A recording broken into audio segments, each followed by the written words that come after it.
dia, nono ano, tudo bem? Acredito que sim, né? Para encerrarmos nosso período aí, né? Vamos pensar um pouquinho sobre essa frase. Todos querem o perfume das flores, mas poucos sujam suas mãos para cultivá-las.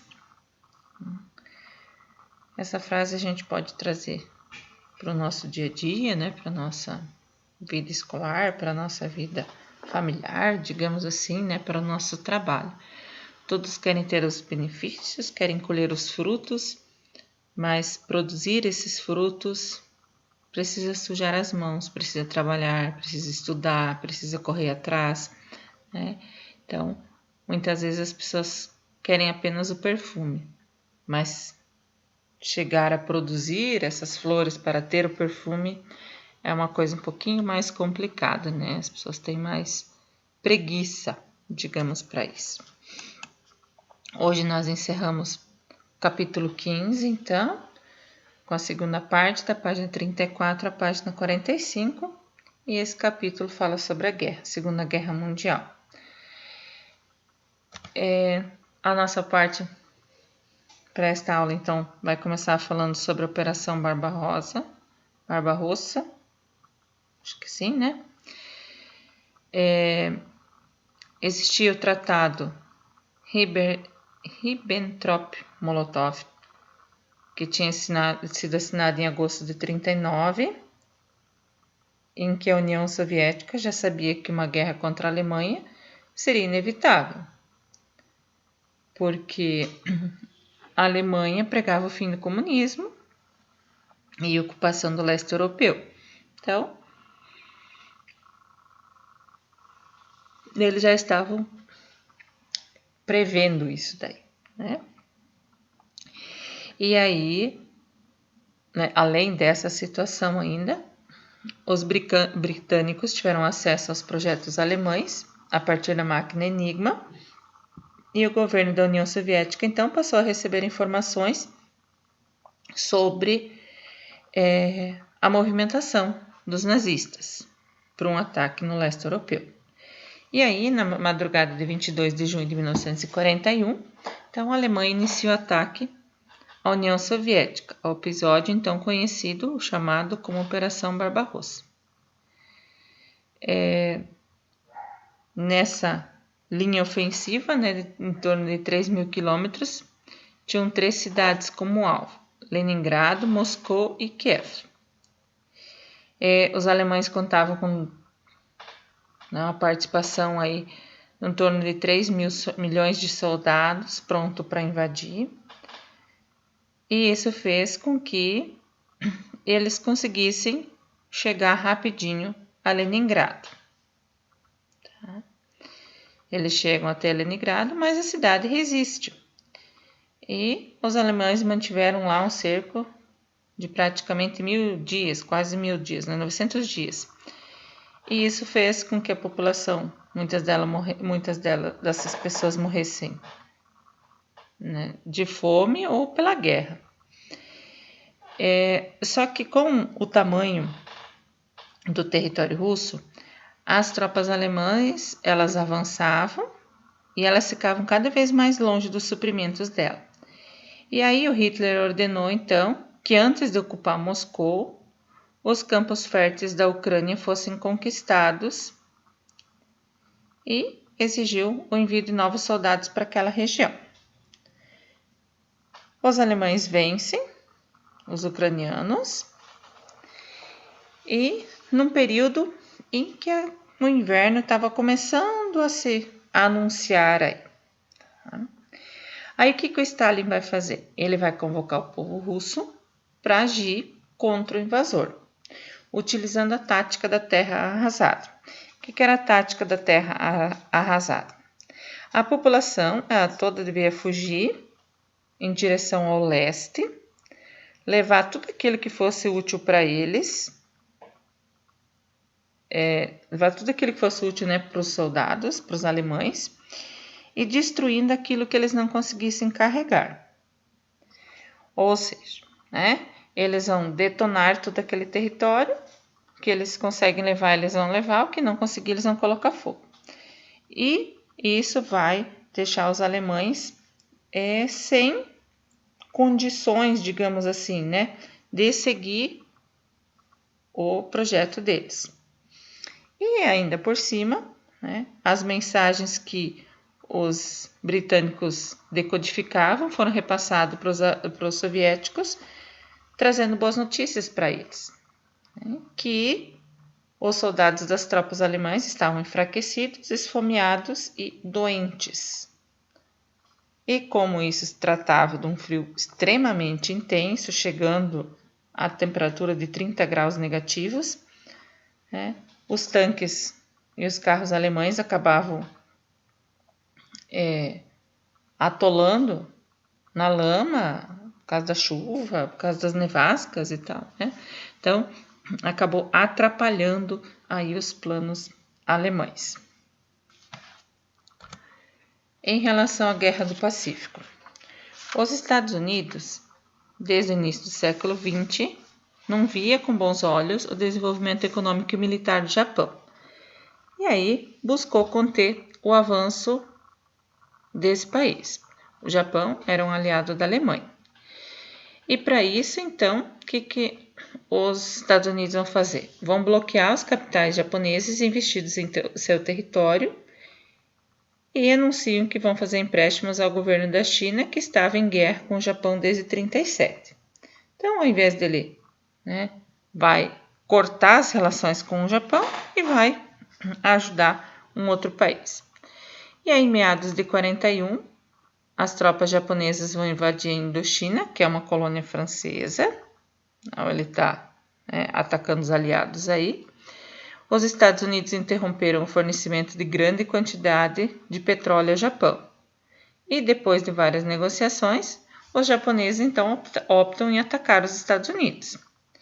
Porém, o que eles não sabiam, que os aliados, eles tinham uma máquina parecida com a Enigma alemã, que conseguia decodificar as coisas. A máquina deles era púrpura. E aí eles conheciam a intenção que os japoneses tinham de atacar a base militar no Havaí, a Pearl Harbor. Os Estados Unidos tiveram essa informação.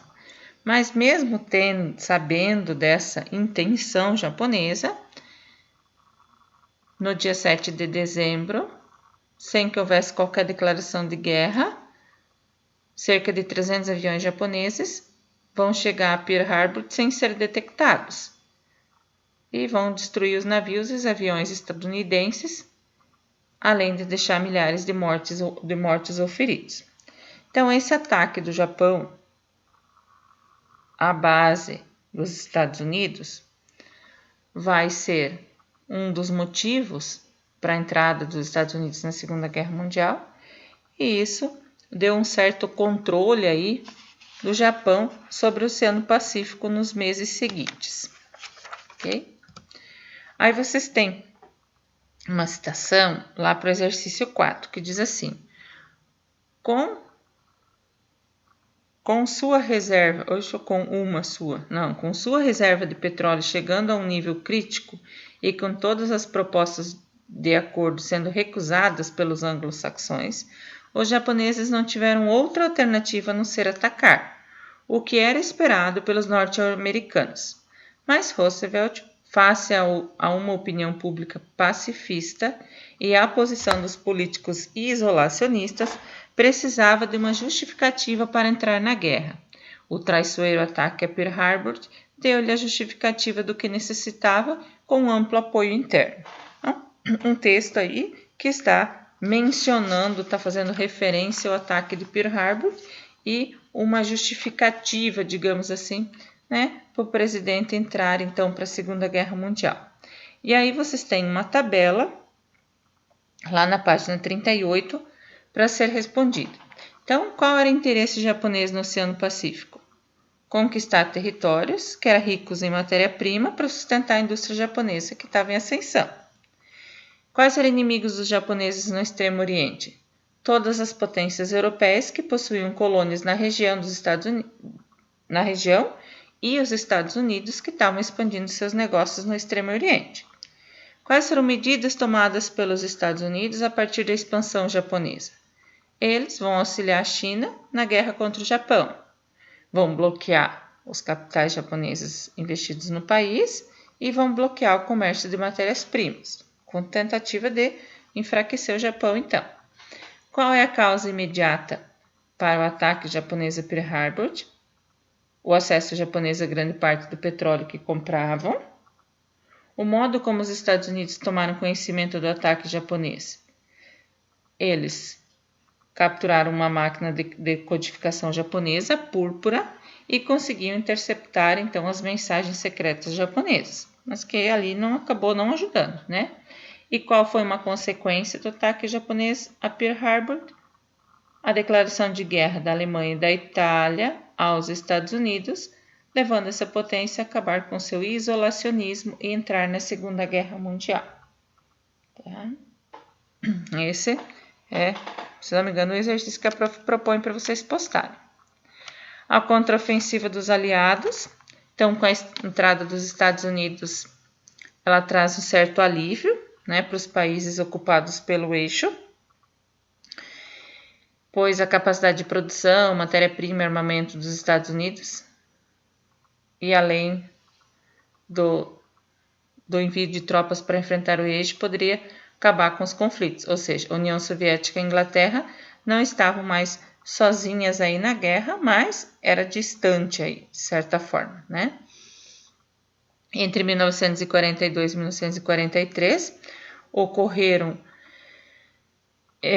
3 batalhas em lugares diferentes e distantes entre si, que acabaram fortalecendo os aliados, iniciando uma reação contra o eixo.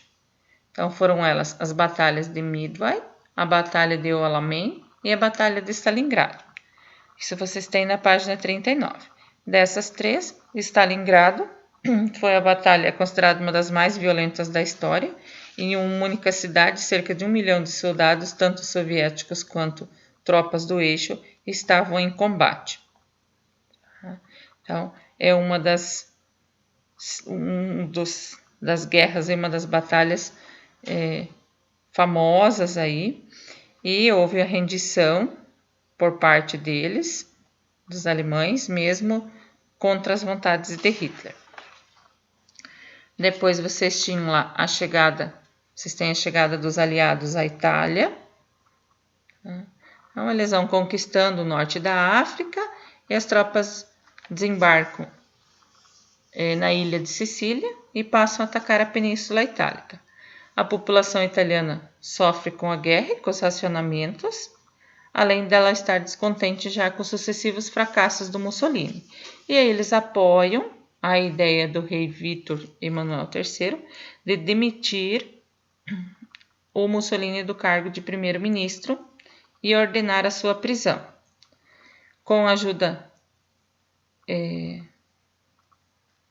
2 meses depois, né, a Itália e os aliados acabam assinando aí o armistício. Mussolini consegue fugir da prisão dele, tá, e organizar no norte da Itália um novo governo fascista. Em meados de 1943, os aliados estavam avançando em todas as direções e o próximo passo seria libertar a França, o que havia já sido planejado. E as atrocidades cometidas então pelos nazistas, a gente já falou bastante sobre isso na questão do nazismo, né? Onde houve uma perseguição e repressão política de pessoas consideradas inimigas do governo nazista, consideradas impuras, né, na visão racista de uma supremacia germânica. E esse genocídio, então, causado um extermínio intencional por parte de um grupo, né, com intenção aí de matar, né, ficou conhecido como Holocausto, mas era chamado pelos líderes como a solução final para eliminar, né, o povo judeu como um todo. Das atividades aqui, então, exercício 4, que é a tabela para vocês postarem no AVA, tá? Lá no material impresso, dá uma pausadinha aqui no vídeo, é bem prático a atividade, não tem segredos. Beleza, pessoal? Até depois.